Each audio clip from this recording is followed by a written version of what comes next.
प्रिय जिज्ञासुओं, आज मैं जन्म कुंडली के अंदर राहु ग्रह उसका विस्तृत वर्णन कर रहा हूँ। राहु की जो व्यवस्थाएं हैं, उनका जो स्वभाव है, जिस प्रकार से उसके कर्म हैं, इन सारे चीज़ों का मैं राहु से संबंधित वर्णन करने जा रहा हूँ। राहु यह छाया ग्रह है। गोचर में ये 1.5 वर्ष एक राशि पर भ्रमण करता है और इसकी महादशा विंशोत्तरी के अंतर्गत 18 वर्ष की होती है। राहु ग्रह नीले रंग का है और नैऋत्य दिशा का वो स्वामी है। पुरुष ग्रह है और छल कपट प्रपंच ये सारी चीज़ें राहु के अंदर विद्यमान रहती हैं। राहु एक दृष्टि से नागराज है, क्योंकि केतु आकाश का प्रतिनिधित्व करता है और राहु पाताल का प्रतिनिधित्व करता है। तो पाताल लोक का वो प्रतिनिधित्व करने के कारण ये नागराज है, क्योंकि कछवा के ऊपर, कच्छप के ऊपर पृथ्वी रखी है और पृथ्वी के ऊपर नागराज है, नागराज के ऊपर पृथ्वी है। इस प्रकार से कच्छप के ऊपर नाग है और नाग के ऊपर पृथ्वी है, इसलिए इसको नागराज की संज्ञा दी गई है। ये राक्षसों की राक्षस ग्रह है, लेकिन अपने चालाकी से, चुस्ती के कारण ये देवताओं की पंक्ति में आ जाने से देवताओं के समान जो है वो अपना समान अधिकार रखता है। यद्यपि ये पाप ग्रह है, विशेष पापी ग्रह है। राहु से होने वाली घटनाएं, अच्छी शुभ घटनाएं या दुर्घटनाएं जो भी होती हैं, अचानक है। अचानक ये अपना प्रतिफल देने वाला है। गोचर में ये 1.5 वर्ष एक राशि पर रहता है, लेकिन इसका जो फल है वो राशि के अंत में 2.5 महीना जब रह जाते हैं तब इसका फल मिलता है, अच्छा या बुरा। अच्छा है तो अच्छा फल, बुरा है तो बुरा फल मिलता है। अचानक अच्छा या बुरा करने वाला ग्रह है। जन्म कुंडली में पंचम भाव में जब राहु रहता है तो उसको नाग दोष कहलाता है। वो नाग दोष वो पितृदोष का दोष माना जाता है, पितृदोष के अंतर्गत ही है। लेकिन राहु पंचम भाव में पितृदोष करके त्रिनों में पंचमे राहु, त्रिनों में पंचमे शनि, त्रिनों में पंचमे केतु, पुत्र स्वप्ने न दृश्यते, यानी जलोदक क्रिया देने वाला पुत्र जो है वो नहीं होने देता। पंचम भाव में पुत्र का अभाव कराता है ये। अब इसका प्रतिफल क्या होता है? जिसके पंचम भाव में राहु होता है उसकी पत्नी को या उसको स्वयं को सपने में नाग दिखते हैं। जब नाग सपने में दिखें बार बार तो समझ लेना हमारी कुंडली में नाग दोष है और उससे पुत्र नहीं हो रहा। इसके लिए साधन क्या करना चाहिए कि नाग दोष का पूजन कराना चाहिए। नाग दोष का पूजन कैसे होता है? पितरों का ही पूजन नाग देवता का पूजन है। और दूसरा उसका सबसे बड़ा उपाय यह है, एक कन्या का कन्यादान करने के बाद में उस कन्या को जब संतान होती है तब इसके यहाँ पुत्र जन्म होता है। नागराज उस समय प्रसन्न होते हैं, यानी वो नाग दोष समाप्त हो जाता है। दूसरा उपाय है पितरों की पूजन करना चाहिए और हमेशा जो है सो सत्कर्म करते रहना चाहिए और इस प्रकार से नागराज प्रसन्न होते हैं। यह राहु जन्म कुंडली में लग्न में बैठता है, क्योंकि इसका स्वभाव गोपनीय रखाता है। ये गुप्त स्वभाव वाला ग्रह है। जिस किसी भी भाव में बैठता है वहाँ गुप्त नीतियों से काम कराने वाला है, गोपनीय ढंग से। अगर लग्न में बैठता है तो गुप्त चिंताएं हमेशा बनी रहेंगी, शंका को शंकाएं करने वाला होता है और किसी पे जल्दी विश्वास नहीं करता, ये और कल्याणकारी भावना भी करता है। इस प्रकार से ये और छल कपट प्रपंच उसके मन में रहते हैं। ये लग्न का राहु का प्रभाव होता है।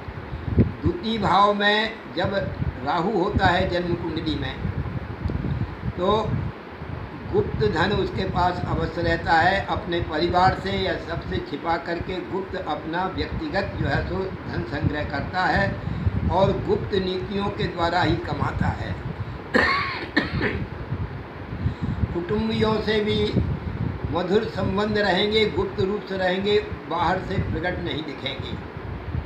जब तीसरे भाव में जन्म कुंडली में राहु होता है तो छोटे भाई बहनों को कष्ट देने वाला होता है, लेकिन लक्ष्मी योग बनाने वाला होता है। रोग और शत्रु इसके कुछ नहीं बिगाड़ सकते। रोग शत्रु विनाशक होता है और लक्ष्मी योग बनाने वाला होता है।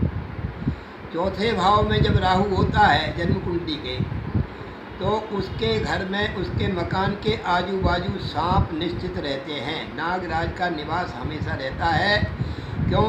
उससे घबराना नहीं चाहिए और चिंता नहीं करना चाहिए और डरना भी नहीं चाहिए, क्योंकि उसके कुल खानदान का कोई व्यक्ति है वो नाग योनि में पड़ा है और वो जिस मकान जहाँ भी मकान बनाएगा उसके आजू बाजू वो नाग हमेशा निवास करता है। समय समय पे वो दर्शन देता है, लेकिन किसी का कुछ बिगाड़ नहीं सकता वो, इसलिए उसकी चिंता नहीं करना चाहिए। और माता के सुख में कमी कराता है और अपना जो है सो विशेष करके मकान के संबंध में भी सुख की कमी कराता है। पंचम भाव का राहु पुत्र संतान में विलंब का कारण होता है। नाग दोष होने के कारण उसकी शांति कराने से ही पुत्र होता है। और विद्याओं में, विद्या पढ़ने में हमेशा जो है सो ऊपर से बाह्य रूप से प्रकट नहीं दिखता, अंतर मन में वो पढ़ता रहता है और बाहर रूप से वो ऐसा दिखता है कि पढ़ता नहीं है। और हमेशा संशयवादी ग्रह होने से संशय बनाए रखता है। और पंचम छठवें भाव में जब राहु होता है तो रोग शत्रुओं का विनाश करने वाला होता है और मामा का सुख उसको कभी नहीं मिलता है। मामा से अगर मिलेगा भी तो विरोध होगा और रोग उसको जो भी होंगे तात्कालिक रोग हुए जल्दी से समाप्त भी हो जाते हैं। शत्रु भी उसके बिल्कुल अनगिनती नहीं रहेंगे, किंतु गुप्त रूप से गुप्त शत्रु गुप्त रोग हमेशा बने रहेंगे। लेकिन ऐसे शत्रु ऐसे रोग रहेंगे जो उसका कुछ बिगाड़ने वाले नहीं है, जैसे कमर का दर्द होना या पिंडली में दर्द बने रहना या कुछ न कुछ एक आध छोटा मोटा ऐसा बना रहेगा, लेकिन उसका कुछ नुकसान नहीं होने पाता है। उसके द्वारा अपनी क्रियाकलाप बिगड़ती नहीं, ऐसे रोग बने रहते हैं। और सप्तम भाव में जब राहु होता है ये महान निकृष्ट काम कराने वाला होता है। सप्तम भाव के राहु दाम्पत्य जीवन को बिगाड़ने वाला होता है और वो कहीं न कहीं अपनी गुप्त नीतियों से गुप्त रूप से कहीं न कहीं दूसरी पर स्त्री से संपर्क बनाने वाला होता है और अपनी छोटी से छोटी जात की स्त्रियों से संबंध बनाने वाला होता है। ये सप्तम भाव का राहु महानिकृष्ट माना जाता है और दाम्पत्य जीवन में विवाद का कारण बनता है। अष्टम भाव का राहु जब आता है तो उसको जेल यात्रा का योग बनता है, कुछ न कुछ परेशानी बनती है और उसकी जो मृत्यु होती है वो आकस्मिक दुर्घटना से होती है या विषपान से जहर खाने से होती है या फांसी लगाने से मृत्यु होती है। ये अष्टम भाव के राहु का प्रतिफल है। नवम भाव में जब राहु जाता है तो उसका भाग्य जो है तो बहुत विडंबनाओं से भरा हुआ रहता है, संशय बना रहता है। कोई चीज़ प्राप्त होने में उसको संदेह होता है कि वस्तु मिलेगी या नहीं मिलेगी, उसको संदेह हमेशा बना रहता है। और भाग्य का विकास जो है वो अच्छी राशि पे अगर नवम भाव में बैठा है तो अचानक किसी मुस्लिम जाति से उसके भाग्य का विकास कराने वाला होता है और अच्छे उन्नति पथ पर ले जाने वाला होता है। दसम भाव का जो राहु आता है जन्म कुंडली में तो निश्चित रूप से दसम भाव कर्म भाव होता है। उसका विभिन्न प्रकार के कर्मों में वो करने वाला होता है, लेकिन किसी कर्म में उसको सफलता नहीं मिलती। अनेक प्रकार के कर्म करके देखता है, नुकसान खाता रहता है, कर्म करता है नुकसान खाता रहता है। और निकृष्ट कर्म जैसे दारू की दारू बेचना या छोटे कर्म करना, जो नीति विरुद्ध काम करना, स्मगलिंग करना, गुप्त नीतियों से कोई काम करना, इस प्रकार के कार्य कराने वाला होता है। 11वें घर और पिता के सुख में वो कमी कराता है। 11वें भाव में जब राहु जाता है तो बड़े भाई के सुख में कमी कराता है और स्थायी रूप से नसों से संबंधित तो उसको बीमारी स्थायी रूप से बनी रहती है और लक्ष्मी योग बनाने वाला होता है, शत्रुओं का विनाश करने वाला होता है। 12वें घर का जब राहु होता है तो वो कृपण भी बनाता है और उसका अचानक कोई कारण से धन चला जाता है। कृपण हमेशा बनाया तो उसका धन या तो बड़े रोग में लग जाएगा या कोई पुलिस केस में लग जाएगा या कोई चुरा लेगा, यानी कंजूसी करते करते कृपणता के साथ धन कमा के रखता है, लेकिन वो धन कोई उपयोग का नहीं होता, किसी न किसी कारण ऐसे दुर्व्यवहार में लग जाता है। तो 12 भावों में राहु का क्या प्रतिफल है वो मैंने आपको दर्शाया। वर्तमान में इस समय दिसंबर 2019 तक राहु गोचर में वो कर्क राशि पर चल रहा है। कर्क राशि पर चल रहा होने से कर्क राशि के लिए ये राहु विशेष हानिकारक है, ये दिसंबर तक रहेगा। और धनु राशि से अष्टम होने के कारण ये धनु राशि के लिए भी हानिकारक है। मेष राशि से चौथा होने के कारण मेष राशि के लिए हानिकारक है। इन दोनों तीनों राशियों के लिए हानिकारक है। अचानक जो है सो इसका धन नष्ट हो जाना, अचानक कोई दुर्घटना हो जाना, अचानक परेशानी आ जाना, इस प्रकार से कोई जो है सो ऐसा कार्य कराने वाला ये राहु चल रहा है। दिसंबर के बाद में यही राहु जब उल्टा चलता है तो मिथुन राशि पे आ जाएगा। मिथुन राशि पे जब राहु आएगा तो मकर राशि के लिए वो अष्टम हो जाएगा और वृषभ राशि के लिए चौथा हो जाएगा। इसलिए नहीं, मीन राशि के लिए चौथा हो जाएगा। इस प्रकार से वो राहु वृश्चिक राशि के लिए अष्टम हो जाएगा, तो वृश्चिक राशि को खराब रहेगा और मीन राशि के लिए खराब रहेगा। ये दिसंबर के बाद में मीन और वृश्चिक दोनों राशियों को राहु खराब आने वाला है और मिथुन राशि पर चलेगा, इसलिए उसलिए खराब आने वाला है।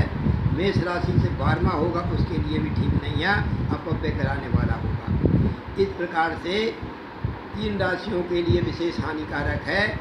वृश्चिक राशि को अचानक दुर्घटना का कारण बन सकता है और मीन राशि के लिए भी अचानक रोग शत्रुओं का बढ़ाने वाला होगा और वृषभ राशि के लिए अचानक धन खर्च कराने वाला होगा। इस प्रकार से ये राहु का स्वभाव प्रभाव ये सब मैं आपको दर्शाया। अब आगामी एपिसोड में केतु का वर्णन करूँगा। हरिओम दर्शक।